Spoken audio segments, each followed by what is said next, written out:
mati bang, satu F1891 nih bang.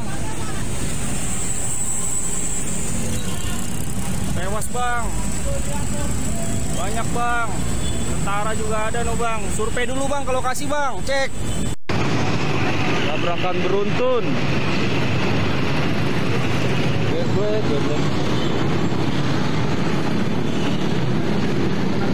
Oke ya.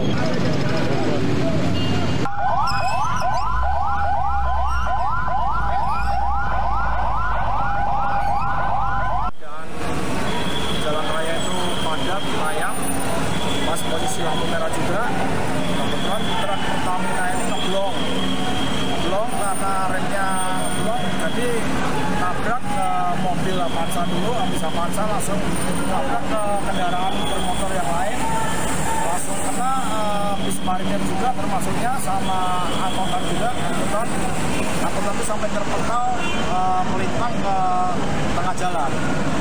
Nah, untuk korbannya sendiri saya kurang jelas pasti ya, gitu. Karena saya cuma nyelamatin anak kecil tadi. Ada berapa orang korban? Untuk korban saya kurang jelas, karena saya kan fokus untuk nyelamatin anak kecilnya. Nah, gitu. Karena ada anak kecil ukuran 4 tahun lah kurang lebih yang saya selamatkan. Nah, untuk kendaraan sendiri yang memang terdampak dari kecelakaan ini ada berapa kendaraan? Di antaranya apa aja? Yang paling banyak sih motor ya, kendaraan bermotor yang paling banyak sampai masuk ke kolong truk, kolong mobil Pertamina ini. Bang, tadi emang lagi ngelajunya kencang atau gimana sih bang? Ya kurang lebih sih kecepatan 60 sampai 50 km per jam. Posisi turun ya bang? Posisi turun tambah lagi. PT Pertamina Patraniaga menyampaikan permohonan maaf atas peristiwa kecelakaan truk Pertamina yang menabrak belasan kendaraan di Jalan Alternatif Cibubur CBD, Bekasi, Jawa Barat.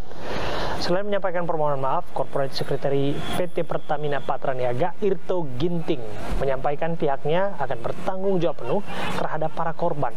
Dalam kecelakaan maut yang terjadi di sekitar pukul 3 sore, total 25 orang menjadi korban dan 10 diantaranya meninggal dunia.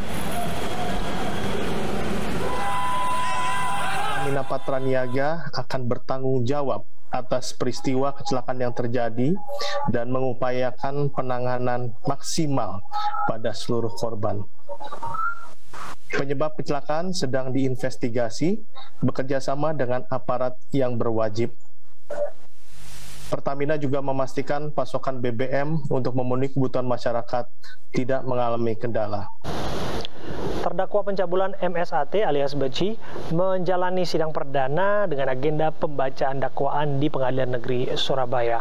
Beci yang merupakan anak pengasuh Ponpes Sidikiyah dijerat pasal pemerkosaan dan pencabulan.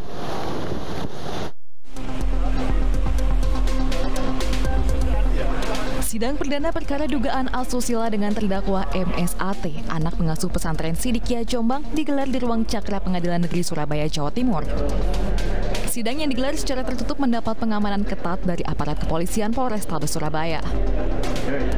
Dalam dakwaannya, jaksa penuntut umum yang dipimpin Kepala Kejaksaan Tinggi Jawa Timur menjerat terdakwa dengan pasal berlapis yakni pemerkosaan dan pencabulan dengan ancaman hukuman 7 dan 9 tahun penjara.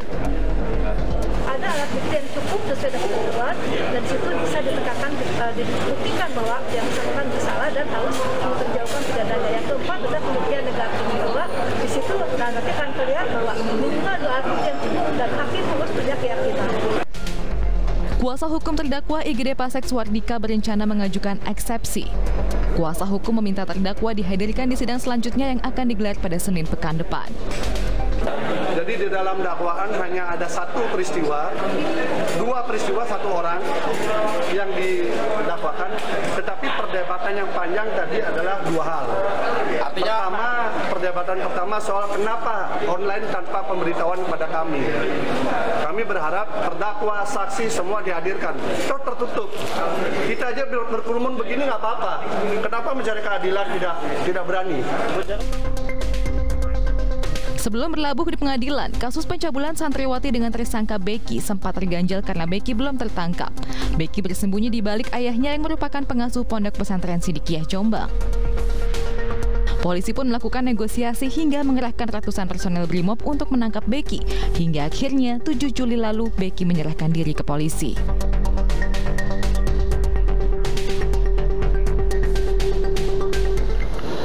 Kita beralih ke informasi berikutnya. Kapolri Jenderal Polisi Listio Sigit Prabowo menonaktifkan Irjen Verdi Sambo dari jabatan Kepala Divisi Profesi dan Pengamanan Kadif Propam Polri.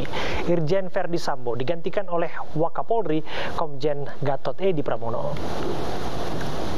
Terkait dengan perkembangan terkait dengan penanganan kasus penembakan terhadap tembak-menembak antara anggota Polri di Asrama Duren 3, dan kita melihat bahwa ada spekulasi berita yang muncul yang kemudian tentunya ini akan berdampak terhadap proses penyidikan yang sedang kita lakukan. Oleh karena itu, malam hari ini kita putuskan untuk Irjen Pol Verdi Sambo untuk sementara jabatannya dinonaktifkan, dan kemudian jabatan tersebut saya serahkan. Unjuk rasa menolak RKUHP berlangsung ricuh, massa dan petugas sempat terlibat baku hantam. Kami hadirkan informasi saat lagi untuk Anda.